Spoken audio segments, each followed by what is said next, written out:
Olá, boa noite. Supremo Tribunal Federal valida a obrigatoriedade do emissor de cupom fiscal no comércio. No plenário virtual, o STF retoma o julgamento sobre a ampliação do foro privilegiado para autoridades públicas. Supremo decide que paciente com doença grave não precisa apresentar requerimento para pedir isenção do imposto de renda. Condenação do ex-prefeito de São Pedro, em São Paulo, por improbidade administrativa é anulada e o Tribunal de Justiça do Estado terá que reanalisar o caso. Mulher que teve conta na rede social invadida por hackers será indenizada pela plataforma Meta. E ainda, Tribunal de Justiça de Minas Gerais lança documentário sobre a vida de Chica da Silva. A obra foi baseada num documento histórico que está sob a guarda da Corte Mineira. O Jornal da Justiça desta terça-feira, 4 de março, começa agora.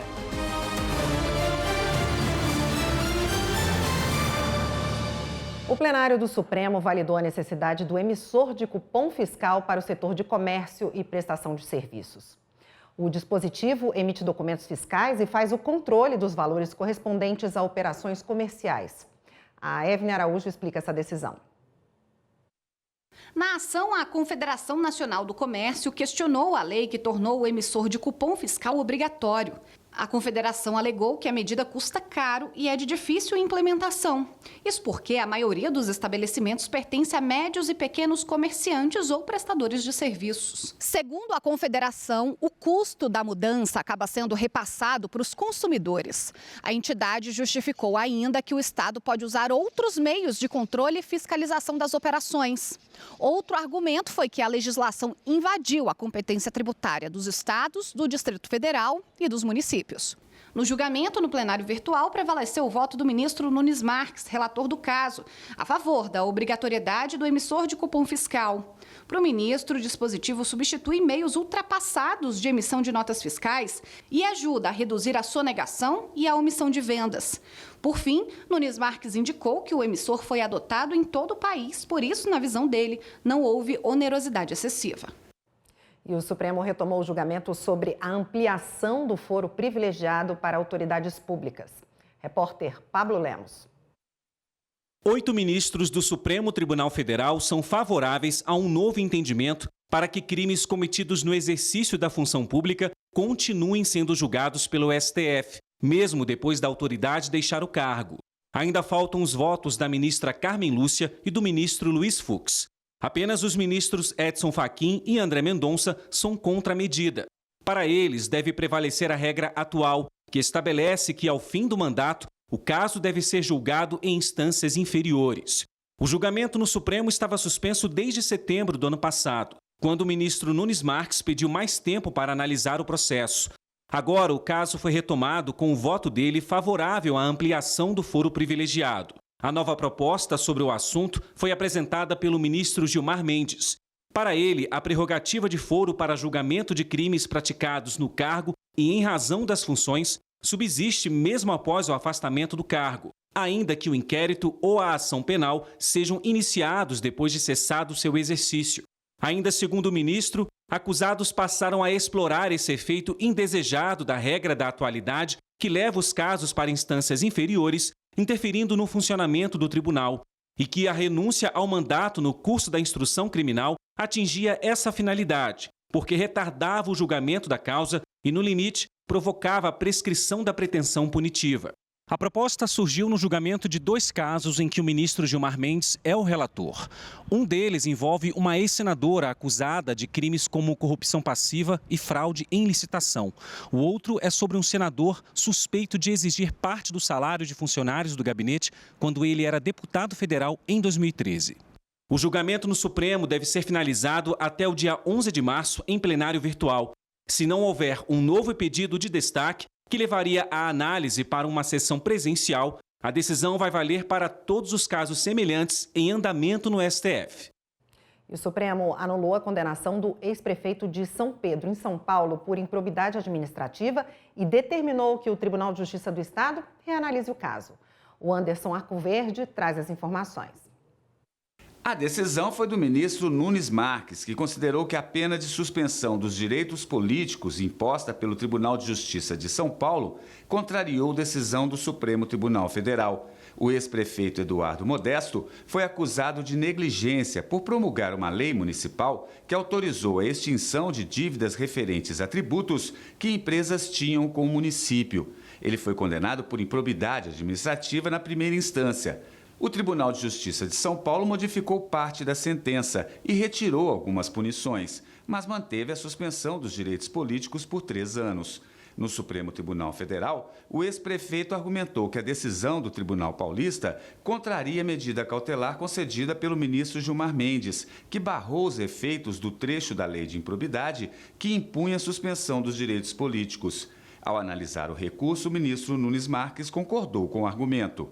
Na decisão, Nunes Marques observou que em outubro de 2021, o ministro Gilmar Mendes suspendeu a vigência da expressão suspensão dos direitos políticos de 3 a 5 anos do inciso 3 do artigo 12 da Lei de Improbidade. O ministro destacou ainda que a medida cautelar de Gilmar Mendes foi confirmada pela segunda turma do STF, que estendeu os efeitos para todos os processos em andamento. Com esse entendimento, Nunes Marques cassou a decisão do Tribunal de Justiça de São Paulo e determinou que a Corte faça o reexame do caso.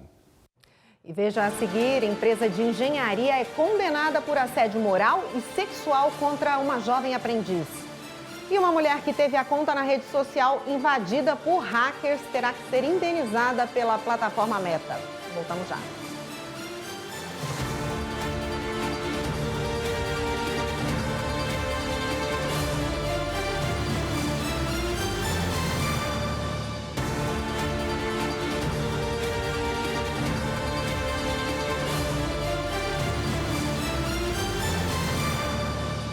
A Meta, a empresa que administra redes sociais como o Facebook e o Instagram, vai ter que indenizar uma usuária que teve a conta invadida por hackers. A repórter Evne Araújo explica a decisão do Tribunal de Justiça de São Paulo, que reconheceu falha na prestação do serviço. No caso, a mulher disse ter tido a conta no Instagram hackeada e informações pessoais, fotos e mensagens privadas acessadas indevidamente. Segundo a usuária, a plataforma não forneceu meios eficazes para a recuperação do perfil, que permaneceu sob o controle dos invasores. Em primeira instância, o pedido foi negado. O juízo entendeu que não houve erro da rede social. No julgamento do recurso, no entanto, o Tribunal de Justiça de São Paulo mudou a sentença e reconheceu a falha na prestação do serviço. O entendimento foi que a invasão da conta com acesso indevido a informações pessoais caracteriza violação à privacidade e gera dano moral. Com isso, a Meta vai ter de indenizar a usuária em R$12 mil. E o TRT da 15ª Região, em Campinas, São Paulo, condenou uma empresa de engenharia a pagar indenização a uma jovem aprendiz por assédio moral e também sexual. A justiça entendeu que a jovem teve baixo desempenho por causa do ambiente inadequado da empresa. As informações com Regina Souza. Na decisão, a empresa foi condenada a pagar indenização no valor de R$30 mil, a rescindir antecipadamente o contrato de aprendizagem e a pagar metade da remuneração que a jovem teria direito até o fim do programa. De acordo com o processo, a aprendiz de 15 anos relatou que era alvo de brincadeiras de cunho sexual por superiores, o que foi comprovado por testemunhas. Inicialmente, o Juizado Especial da Infância e da Adolescência de São José dos Campos negou a indenização e aceitou os argumentos da empresa, que alegou que a aprendiz tinha baixo desempenho e falta de comprometimento. Mas a defesa da jovem recorreu da decisão e o Tribunal Regional do Trabalho da 15ª Região ressaltou que a empresa deveria ter garantido um ambiente respeitoso e a proteção da aprendiz. Não houve provas de que ela tinha desempenho inadequado e falta de comprometimentos alegados pela empresa, comportamento que pode ser justificado por causa do assédio que a vítima sofreu. Telas, painéis e esculturas chamam a atenção de quem anda pelos corredores do Tribunal Superior do Trabalho aqui em Brasília. E você sabia que o acervo do TST conta com obras de artistas renomados? Francisco Brenan, Atos Bulcão e Eliseu Visconti são apenas alguns deles. Veja na reportagem especial de Rafael Silva. um lugar onde trabalho e arte se conectam. Este é o Tribunal Superior do Trabalho. Logo de cara, quem chega à corte fica diante de uma construção modernista. A sede do TST, inaugurada em 2006, foi projetada por Oscar Niemeyer, um dos maiores arquitetos do mundo e que assinou diversas obras em Brasília. São 96 mil metros quadrados de área construída, dividida em 3 blocos. E não dá para deixar de falar dos jardins, que chamam a atenção pelas cores e formas.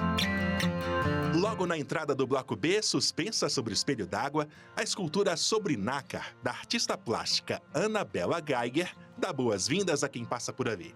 Na peça, a Justiça do Trabalho é simbolizada por uma concha e dentro dela há uma pérola com relevo do mapa mundi, que representa as relações capital-trabalho.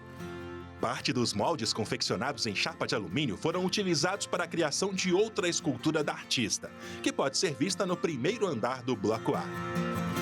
Voltando ao bloco B, também na entrada, há 2 painéis de Francisco Brenan, um dos mais renomados artistas plásticos brasileiros. Uma das obras retrata a evolução do trabalho humano e a outra destaca a agricultura e a pecuária. Por falar em painéis, Atos Bulcão, presente. No tribunal há 2 obras do artista feitas em azulejo. Um painel na sala de togas e outro na entrada do plenário Arnaldo Susequinte, ambos de 2011. A escolha da localização dos painéis foi minuciosa. Como aqui era uma sala mais, digamos, formal, reservada, e ainda chegamos aqui e encontramos esse carpete azul, então foi escolhido colocar ele aqui exatamente porque o Atos era uma pessoa que não só ele fazia a obra de integração de arte na arquitetura, mas ele também fazia o estudo de cores do local. Então, casou perfeitamente com o que ele possivelmente indicaria que fosse feito. E o outro, porque o amarelo e o laranja são cores vivas e fortes, né? E alegres, que ficasse nessa entrada, nesse lugar onde se decidem coisas importantes, para ter uma leveza e uma alegria. Azulejos também fazem parte do trabalho do artista visual Toninho Eusébio. Ele é autor do painel Evolução Cidadã. Localizada no primeiro andar do bloco B, a obra retrata uma criança em 6 fases do próprio desenvolvimento social. Um símbolo da luta contra o trabalho infantil. Esse trabalho do TST foi bastante significativo, até então não tinha feito nenhum painel assim, né, nessa proporção. Ele tem 1,80 m por 6 metros, né? E a técnica que a gente usou ali, no caso, eu fiz o desenho, depois que é aprovado, a gente imprimiu um tipo de trabalho que é UV, ou a impressão UV. Assim, uma experiência interessante, tem a forma, o processo. Difícil a montagem dele, assim, os azulejos fica pesado em placas. A gente mesmo dividindo em fases, em cada painel de 1 metro, ele foi instalado individualmente, depois mais um de 1 metro, então foi bem trabalhoso, né? Vale visitar também o painel de 21 metros do artista Paulo Torres, que está exposto no 6º andar do bloco B. A tela traz cores da paisagem urbana. Tá vendo um homem quase escondido no meio desses quadros? É o artista visual Menotti Cordeiro. Esta foto foi tirada antes do envio da obra dele ao TST em 2011. São 21 placas que formam um painel aqui no 5º andar do bloco B. Batizado de Tempo de Ipê, o quadro faz referência a diversas árvores e ipês amarelos. E tem uma curiosidade: há um pássaro sabiá laranjeira escondido em meio aos ipês. Virou um hábito de quem passa por aqui encontrar a ave, essa que aparece aí na sua tela. Mas onde ela está? Claro que eu não vou estragar a brincadeira. Então fica o convite. Venha e tente também encontrá-la. Esta é uma das obras preferidas do servidor Luan Santos, que atua como taquígrafo no tribunal. O ambiente fica mais leve, fica mais harmonioso, dá um brilho a mais, né, para o tribunal. Então isso para mim é algo muito relevante, muito especial. Uma vista dessas para o Lago Paranoá não é agradável? Além de espaços para convivência, os jardins suspensos no 6º andar do bloco B são pura arte. Já o Salão Nobre Papa Leão XIII se destaca pela modernidade da arquitetura, principalmente da escada em formato de espiral. O local recebe o nome do pontífice autor da chamada Carta Magna dos Trabalhadores, de 1891. Ele está retratado em um quadro de Eliseu Visconti. O Memorial do TST também tem um acervo riquíssimo que ajuda a contar a história da Justiça do Trabalho. Obras de arte fazem parte do acervo, como a Imagem Sofrida, do escultor italiano Dante Dado. A expressão facial da estátua é um arquétipo do trabalhador rural. Este quadro ilustra o discurso do Dia do Trabalho de 1941, com Getúlio Vargas retratado. Bateu curiosidade para conhecer um pouco mais? É possível visitar virtualmente essas e outras obras, além do Memorial do TST, em visitavirtual.tst.jus.br. O site possui recursos de acessibilidade. Visitas presenciais também podem ser agendadas por e-mail: cepres-visita@tst.jus.br. Há um tour não apenas pelas obras artísticas, mas por outros pontos do tribunal, em que arte e história se complementam.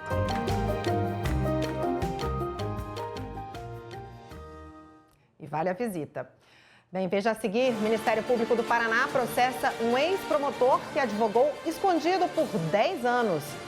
E a Justiça de São Paulo determina que plano de saúde substitua reajustes abusivos por aumentos anuais, assim como recomenda a ANS. Assunto para o próximo bloco. Até já.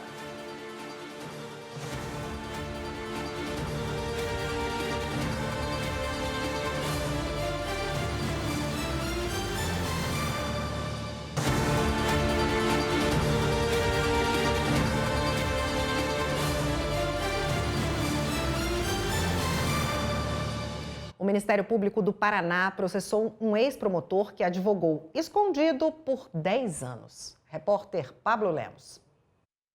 Segundo o Ministério Público do Paraná, o ex-promotor advogou por 10 anos enquanto era membro da instituição e recebeu indevidamente 5 milhões em salários do Estado.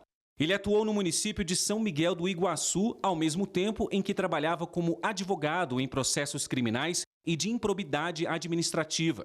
O MP solicita que o ex-promotor repare o prejuízo a 2 cidades abrangidas pela comarca em que ele atuava. A Justiça de São Paulo determinou a um plano de saúde que substitua reajustes abusivos por aumentos anuais, segundo prevê a ANS, a Agência Nacional de Saúde Suplementar. Rocine Gomes. A decisão da Justiça Paulista foi baseada na falta de comprovação por parte do plano de saúde sobre a necessidade dos reajustes. No caso em questão, o cliente alegou que a mensalidade aumentava de forma inesperada todo ano, desde 2019, e que em 2023 o reajuste foi de 66%. Segundo ele, sem justificativa adequada por parte da operadora. A empresa argumentou que os aumentos foram baseados em critérios como a variação dos custos médicos, mas não apresentou documentos que demonstrassem isso. A juíza que analisou o caso ressaltou que a operadora não conseguiu comprovar a necessidade dos reajustes por meio de documentos concretos. Na decisão, a empresa também foi condenada a devolver ao cliente os valores pagos a mais nos últimos 3 anos. O contrato de adesão a consórcio pode ser essencial na ação de busca e apreensão do veículo. Essa decisão é da 3ª turma do Superior Tribunal de Justiça. E a Marina Campos tem as informações. Ar-condicionado, bancos de couro, acessórios esportivos. Para todos os gostos e bolsos, existem opções de venda. E muitas vezes, para conseguir sair da concessionária com carro 0 km, o consumidor recorre à compra por meio de um consórcio. Mas é preciso ficar atento antes de participar dessa modalidade de compra. Esse advogado explica que o valor final da dívida deve estar registrado no contrato de adesão do consorciado. E se o pagamento for por alienação fiduciária, essas informações também devem estar presentes no documento. Inicialmente, o contrato é para sua informação, para o consumidor decidir se concorda em aderir ou não. E depois é para sua proteção, porque você pode fazer com que o consórcio tenha de cumprir o que ele combinou com você no contrato. Você tem que ter lido o contrato antes de celebrar, você tem que ter entendido o contrato, por isso eu sempre sugiro você levar o contrato para casa e gastar pelo menos 72 horas. 1, para tentar entender. 2, para ter certeza de que você realmente dá conta de pagar aquelas prestações. E depois que você celebrou, o contrato é a sua proteção. Se por qualquer razão acontecer algum evento que você entenda que não está de acordo com o que foi combinado, o seu contrato é a sua proteção. Em um caso que chegou aos tribunais, uma administradora de consórcio de veículos ajuizou ação de busca e apreensão contra um de seus consorciados por atraso no pagamento. Mas, em primeira instância, o processo foi extinto sem julgamento de mérito, porque não foi anexado à petição inicial a cópia do contrato de adesão ao consórcio, mesmo após a intimação do magistrado à administradora. O Tribunal de Justiça do Distrito Federal e dos Territórios manteve a decisão. No recurso especial dirigido ao Superior Tribunal de Justiça, a relatora ministra Nancy Andrighi destacou que na petição inicial da ação de busca e apreensão deve ser indicado o valor da integralidade da dívida pendente e que não são raros os casos em que o contrato não tem com exatidão esses valores, necessário para que o réu possa exercer o direito de defesa. A ministra lembrou que, conforme a súmula 72 do STJ, são indispensáveis para o ajuizamento desse tipo de ação a comprovação da mora do devedor fiduciante e o contrato escrito celebrado entre as partes. Com isso, a terceira turma do STJ decidiu que a ação de busca e apreensão deve ser ajuizada com um contrato de adesão ao grupo de consórcio, quando no contrato de alienação fiduciária não constarem as condições e os encargos a que o devedor se obrigou. O programa Verde Novo do Judiciário de Mato Grosso fez mais uma ação de sustentabilidade em Cuiabá. Desta vez, o plantio de mudas foi numa escola da rede pública e a repórter Eli Cristina Azevedo acompanhou. A escola João Crisóstomo de Figueiredo, do bairro Doutor Fábio, em Cuiabá, recebeu a equipe do programa Verde Novo do Judiciário de Mato Grosso, que, em parceria com o Rotary Club, realizou o plantio de 15 mudas de árvores nativas e distribuiu 300 mudas das mais variadas espécies para a comunidade. Vai ser plantado do lado do refeitório, então vai embelezar aquele local, vai trazer um conforto térmico para a comunidade escolar. E foi muito bacana porque quem ajudou a abrir os berços para fazer o plantio foram os alunos da própria escola. Então a gente já está conscientizando eles de que essas árvores têm que ser plantadas, mas também têm que ser cuidadas por eles também. Eu acho muito importante porque a cidade é bem quente, com as árvores que a gente está plantando, pode ir colhendo. Tem árvores de fruto também, a gente pode colher, pode trazer mais ar para a nossa cidade, porque é bem quente. Eu mesma peguei o angico e o maracujá. Parceiro do Verde Novo há 3 anos, o Rotary levou o programa para a segunda edição do Rotary Day, evento que oferece gratuitamente diversos serviços à comunidade em áreas como cultura, saúde, cidadania e meio ambiente. Nós chamamos o Verde Novo para dentro dessa ação, porque no dia do evento, nós plantamos 15 árvores, representando os 12 clubes de Rotaries que tem em Cuiabá, Várzea Grande e Chapada, e junto com a Cruz Vermelha e junto com os Lioninos, simbolizando que tem 3 organizações internacionais preocupadas com o meio ambiente. E nós precisamos reflorestar o mundo. Com o plantio das mudas ao lado do refeitório, futuramente toda a comunidade escolar poderá contar com um ambiente mais fresco e mais sustentável. Nós temos praticamente 1.100 alunos, todos eles participam, têm aula no currículo sobre meio ambiente, então assim, a conscientização em cuidar do nosso meio ambiente é importante e esse programa ele vem trazer ainda mais, agregar mais para a nossa educação. Esse mês de março é dedicado à mulher. E no Ceará, o Tribunal de Justiça realiza uma série de ações. Algumas, inclusive, já começaram neste carnaval, como a campanha Carnapaz, assédio e violência nunca mais. Vamos ver na reportagem de Delane Hatz. O barulho das máquinas na gráfica do TJCE já entrega o ritmo para a impressão do material que já começou a ser distribuído no período da folia. Adesivos e abanadores estão nas mãos e nas blusas de foliões, informando os tipos de violência e os telefones de contato da Rede de Proteção à Mulher, vítima de violência doméstica e familiar no Ceará. Gente, mulher precisa dessas informações, principalmente nesses períodos de festas, carnavais, que a gente é mais expostas, né, a qualquer tipo de violência, né? Eu achei a iniciativa muito boa. A ideia é divulgar a cultura de paz. Levamos a campanha para onde o povo está, conscientizando as mulheres e a população sobre a não violência à mulher. A gente aborda as pessoas e explica. Quanto mais informação, melhor, né? Porque a informação é poder. E a informação vai chegar de várias formas ao público. O TJCE, por meio da Coordenadoria da Mulher, assinou um termo com outras instituições, como o Governo do Estado, Fraport, Eletromídia e sindicatos dos taxistas e da rede hoteleira, para que a campanha chegue ao máximo de pessoas possível. O envolvimento da sociedade, o envolvimento das instituições públicas e privadas nessa campanha trará consequências que, a meu ver, serão significativas para essa luta, que é uma luta cotidiana, uma luta histórica, é algo que precisa mudar o pensamento, os valores e a cultura das pessoas, né? Principalmente dos homens, que são os principais agentes desse tipo de violência. O frevo Não Perca o Ritmo, Acerte o Passo, de Jorge Guedes, Mona Mendes e Paula Bessa, ganhou animação para ser divulgado em diversos locais. Se te agride, você já sabe a senha, a Cione e a Maria da Penha.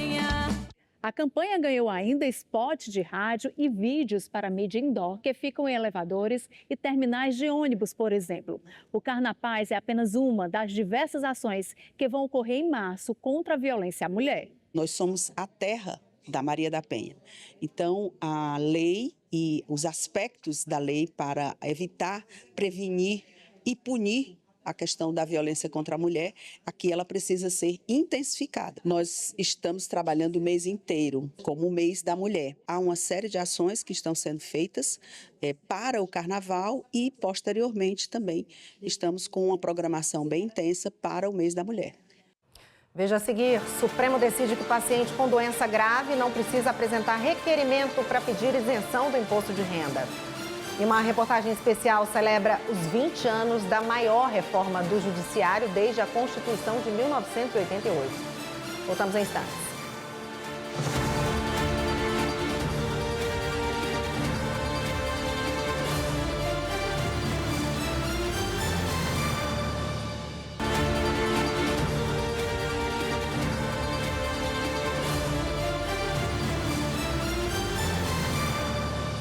O Supremo Tribunal Federal decidiu que pessoas com doença grave não precisam apresentar requerimento para pedir a isenção do imposto de renda.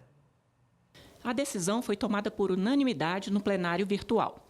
Os ministros do STF concluíram que pacientes com doença grave estão dispensados de apresentar requerimento administrativo prévio para ajuizar processos e ter direito à isenção do imposto de renda. O caso tem repercussão geral e terá que ser seguido por todas as instâncias do Judiciário. No relatório, o ministro Luiz Roberto Barroso afirmou que na jurisprudência do STF existe a possibilidade de se exigir requerimento administrativo prévio, mas para caracterizar interesse de agir em demanda contra o poder público. O caso concreto é de um contribuinte que recorreu da decisão do Tribunal Regional Federal da 5ª Região, que havia confirmado a sentença de extinção do processo por ausência de interesse de agir, sob o argumento de que não foi apresentado requerimento antes de ajuizar a ação. Há 20 anos entrava em vigor no Brasil aquela que é considerada a maior reforma do Judiciário desde a Constituição de 1988. Foi a partir da Emenda 45 que a Justiça do Trabalho teve a competência ampliada, deixando de julgar apenas ações ligadas às relações de emprego para analisar situações envolvendo o trabalho como um todo. A reforma também trouxe outras importantes mudanças para o Judiciário Trabalhista. Vamos saber mais na reportagem especial de Rocine Gomes. Declaro promulgada o documento da liberdade. O texto da Constituição Brasileira, promulgada em 1988, pode ser atualizado diversas vezes. A norma jurídica que garante essa alteração é a Emenda Constitucional. E a Emenda Constitucional 45, que completou 20 anos no fim do ano passado, representou um marco significativo na reforma do Poder Judiciário. Ela modificou dispositivos de 25 artigos da Constituição e acrescentou outros 4. Mudanças que impactaram a Justiça do Trabalho. Um dos artigos que a Emenda 45 acrescentou à Constituição foi o 111A. Ele ampliou o número de ministros que hoje compõem o Tribunal Superior do Trabalho. Passou de 17 para 27. Além disso, com a alteração do artigo 114, o alcance e a competência da Justiça do Trabalho foram ampliados, passando a abranger todos os vínculos trabalhistas, inclusive os acidentes laborais. Além das relações seletistas, foram incorporadas outras modalidades de relações de trabalho, como as que envolvem estagiários, terceirizados e autônomos, ou as que tratam de contratos temporários e acordos extrajudiciais. Foi uma das emendas constitucionais de melhor qualidade em todos esses quase 40 anos de existência da Constituição, ampliando a competência da Justiça do Trabalho para conhecer, julgar e conciliar, se for o caso, lides, processos, litígios envolvendo relações de trabalho, ou seja, além da relação de emprego. Com a alteração, a Justiça do Trabalho passou a ter ainda mais participação na vida de trabalhadoras e trabalhadores brasileiros, assegurando maior acesso aos direitos e às garantias fundamentais. Foi a Emenda 45 que previu a criação do Conselho Nacional de Justiça, do Conselho Superior da Justiça do Trabalho e da Escola Nacional de Formação e Aperfeiçoamento de Magistrados do Trabalho. No caso do CSJT, uma lei de março do ano passado ampliou a competência do Conselho, que antes era regulado por um regimento do TST. E ela trouxe 3 aspectos bem interessantes. A questão de o cargo de Corregedor-Geral da Justiça do Trabalho agora ser um cargo do Conselho. O segundo aspecto foi a novidade de ter um juiz de primeiro grau também conselheiro. E tem um outro aspecto importante que a lei criou, que é o Centro de Pesquisa Judiciária, responsável, como o nome diz, a trabalhar na pesquisa, né, seja pesquisa qualitativa ou quantitativa, dos nossos números, da nossa realidade, para propor políticas públicas. E as novas dinâmicas sociais trazidas com o avanço das ferramentas de trabalho.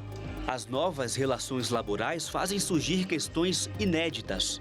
Uma das mais evidentes atualmente está ligada à tecnologia, com trabalhadoras e trabalhadores vinculados a plataformas digitais, o que exige da Justiça do Trabalho interpretações adequadas à realidade social e econômica do país. A nova forma do trabalho digital, ela traz novidades no que diz respeito à subordinação, por exemplo, algorítmica, mas mantém o componente da subordinação. Então tem algo que resiste, tem algo que subsiste na mudança. Emenda Constitucional 45, uma mudança de 2 décadas atrás que segue direcionando a atuação da Justiça Trabalhista brasileira. Eu não tenho dúvida, foi seguramente, na minha opinião, a emenda constitucional de maior sucesso que tivemos. A seguir, projeto de sustentabilidade do Judiciário de Goiás vai ajudar a reflorestar as margens de um dos principais rios do estado. E ainda, Tribunal de Justiça de Minas Gerais lança documentário sobre a vida de Chica da Silva. A gente traz os detalhes já já.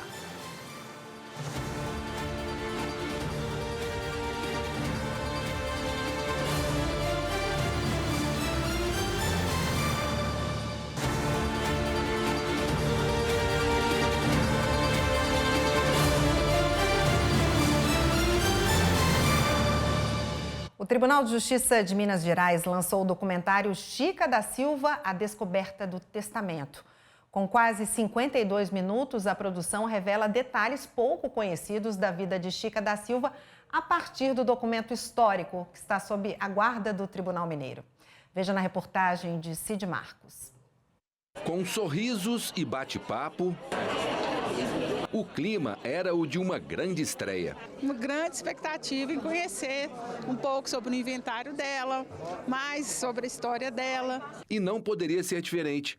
O documentário tem como base o testamento de Chica da Silva, que permaneceu desaparecido por mais de 200 anos e hoje está sob a guarda do TJMG. O Tribunal de Justiça demonstra uma preocupação muito grande, não apenas com o acervo histórico, mas com o aspecto cultural. E por isso estamos divulgando esse vídeo, esse documentário, que demonstra não apenas o achado desse testamento, mas o que nele se contém e a importância disso para a história do Brasil.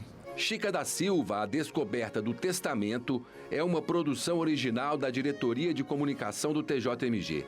A jornalista Kátia Matos foi a repórter e roteirista do documentário. Me surpreendeu, acho que vai surpreender a quem assistir, é uma imagem diferente da Chica da Silva, daquela que a gente conhece nos filmes, nas novelas, né? A gente descobre que ela não é nada disso, é uma pessoa, uma senhora, né? Era uma senhora daquela época do século XVIII, agia como uma senhora do século XVIII, foi respeitada. Daniele Ostalácio, jornalista e servidora do tribunal, também participou da produção e fez a matéria especial que está no portal do TJMG. O testamento ele ilumina alguns aspectos da vida dela, assim, a questão da religiosidade, né? Onde as filhas estavam, né? Que era no recolhimento de Macaúbas, que era para onde iam as filhas da elite para se educarem, ter uma vida virtuosa, ter bons casamentos. Então mostra-se uma mãe preocupada com as filhas, ela fala do que ela deixa para a mãe, então preocupada com a mãe também. Então é um documento muito interessante por dar voz à própria personagem, né? Antes da exibição do documentário, a solenidade de lançamento foi aberta com o discurso da juíza Lívia Borba. Que o testamento que hoje será objeto desse importante documentário lance novos olhares sobre a vida de Chica da Silva.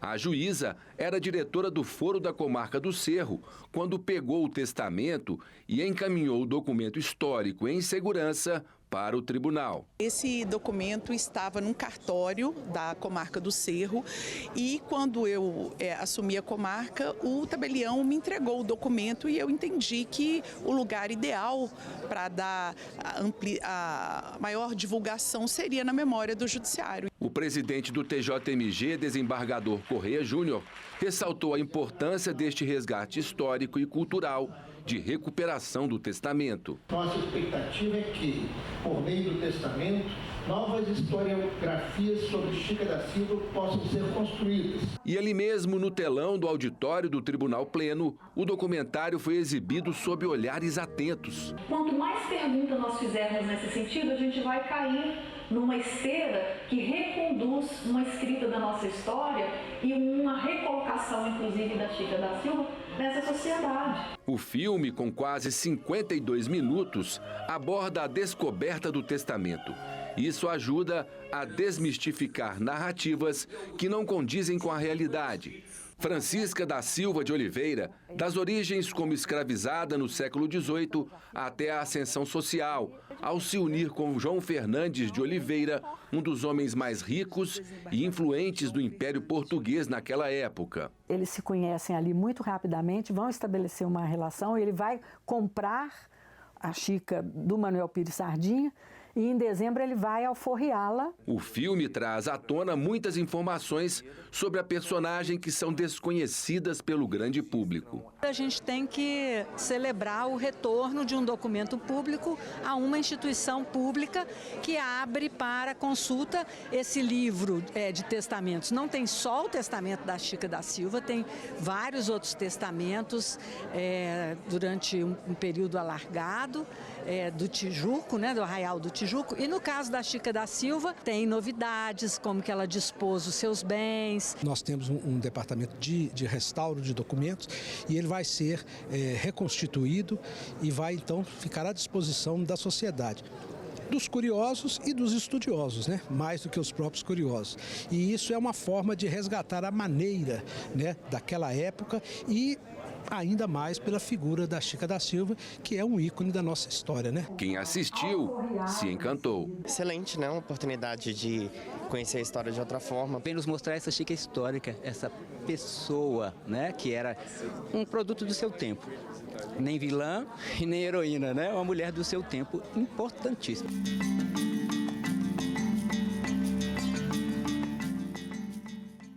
Acadêmicos de Direito de Rondonópolis visitaram a sede da Justiça Estadual em Cuiabá para participar do projeto Nosso Judiciário. Essa visita marca a abertura da temporada do projeto em 2025 no Judiciário de Mato Grosso. O presidente do Tribunal de Justiça de Mato Grosso, desembargador José Zuquim Nogueira, e a presidente do Tribunal Regional Eleitoral, desembargadora Maria Aparecida Ribeiro, receberam os acadêmicos de Direito da Unic Anhanguera de Rondonópolis. Para os estudantes, uma experiência enriquecedora que vão levar para a vida. Além do profissionalismo, né? Sim, leva bastante coisa, até porque é algo que eu quero para mim. Então, tá ali na presença dele é muito gratificante. Eu pretendo a magistratura.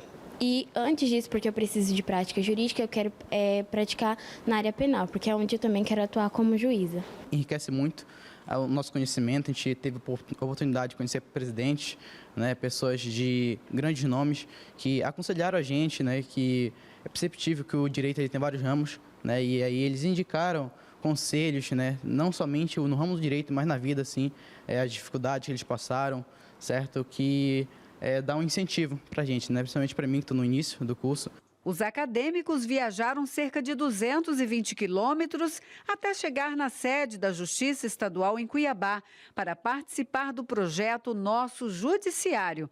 Eles puderam também conhecer as instalações da sede da Justiça, um pouco da história do TJMT e assistir à sessão de julgamento da primeira Câmara de Direito Público e Coletivo. Uma oportunidade importante de ganhar conhecimento e vivenciar a rotina da futura profissão. Tivemos a oportunidade que os acadêmicos conseguissem vincular o conhecimento teórico, né, em sala de aula, com a prática, né?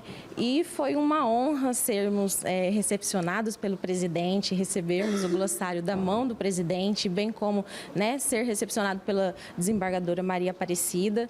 Então, foi uma honra para nós, enquanto professores da instituição, né? Falo em nome da instituição e os acadêmicos também. A visita marca a abertura dos trabalhos do projeto Nosso Judiciário em 2025. São 10 anos que o projeto Nosso Judiciário vem acontecendo. Nós recebemos, ao longo desses 10 anos, um pouco mais de 9 mil acadêmicos de 17 cidades do interior de Mato Grosso e uma de Rondônia. E também visitamos as escolas, tanto do ensino médio como do ensino fundamental, na rede pública e na rede particular de ensino. Atingimos 146 unidades escolares e já palestramos para um pouco mais de 34 mil alunos. Parte da paisagem da bacia hidrográfica do rio Meia Ponte, que é um dos principais mananciais de água de Goiás, será renovada com o projeto Plantando o Futuro, que prevê o plantio de 18 mil mudas de árvores nativas do Cerrado em uma área de 29 hectares. O repórter Gustavo Toledo tem mais informações dessa iniciativa do TRT de Goiás, desenvolvida em parceria com o Ministério Público. Hoje o cenário às margens do rio Meia Ponte, na região do município de Pontalina, no interior goiano, é esse. Pouca mata ciliar, área degradada principalmente pela ação humana. Mas essa realidade vai mudar a partir de agora. É que o projeto Plantando o Futuro, da Justiça Trabalhista de Goiás, vai reflorestar o local com o plantio de 18 mil mudas de árvores nativas do Cerrado. Esta agropecuarista e coordenadora do movimento Pró Meia Ponte foi quem buscou o apoio do tribunal. A tentativa é de recuperar essas áreas que são degradadas em toda a bacia. Isso devido à importância do nosso rio para o estado todo. O Tribunal da 18ª Região e o Ministério Público do Trabalho em Goiás abraçaram a causa e vão destinar quase R$730 mil de ações civis públicas para a Prefeitura de Pontalina realizar o plantio. Que a gente vai reflorestar as margens do rio Meia Ponte e com isso plantar 18 mil árvores. Nessa questão a gente consegue fazer o sequestro de carbono, melhorar o meio ambiente ajudar as pessoas no geral, melhorar a água. E este projeto aqui, que é a recuperação da nascente do Rio Meia Ponte, que é uma das vias mais importantes do estado de Goiás, é de subimportância. É um evento que vai refletir na sociedade. O gás carbônico é o principal gás do efeito estufa, que é responsável em grande parte pelo aquecimento global e o aumento da temperatura no planeta. Segundo os cientistas, uma das formas mais eficazes de consumir, absorver o gás carbônico que polui a atmosfera é plantar árvores, porque elas utilizam o CO2 para crescer e liberam oxigênio, o que é muito benéfico para o meio ambiente. Daí a importância de ações como essa. Com esse reflorestamento, só para se ter uma ideia, por ano vão ser retiradas mais de 500 toneladas de gás carbônico da atmosfera. O projeto integra o Plano de Descarbonização do Tribunal, que faz parte do programa Justiça Carbono Zero, lançado no ano passado pelo Conselho Nacional de Justiça. Um órgão público igual o TRT gera uma pegada de carbono enorme, porque todos os servidores vão para o trabalho de carro, por exemplo, né? Nós consumimos muita energia também para trabalhar. E o consumo dessa energia importa em emissão de dióxido de carbono na atmosfera. O TRT pretende anular toda a sua pegada de carbono plantando árvores e começando por onde mais precisa, que é nas margens ciliares do nosso querido Meia Ponte. A área está dentro da Unidade de Conservação Estação Ecológica da Área de Proteção Permanente do Rio Meia Ponte. Ao todo, 29 hectares de terra vão ser reflorestados, o que equivale a 41 estádios de futebol do tamanho do Serra Dourada. Durante a solenidade de lançamento do projeto, o prefeito de Pontalina agradeceu os recursos destinados ao município.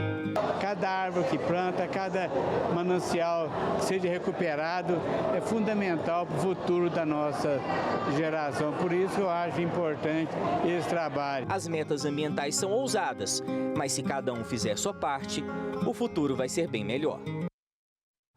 Essa edição do Jornal da Justiça fica por aqui. Obrigada pela sua companhia. Até amanhã.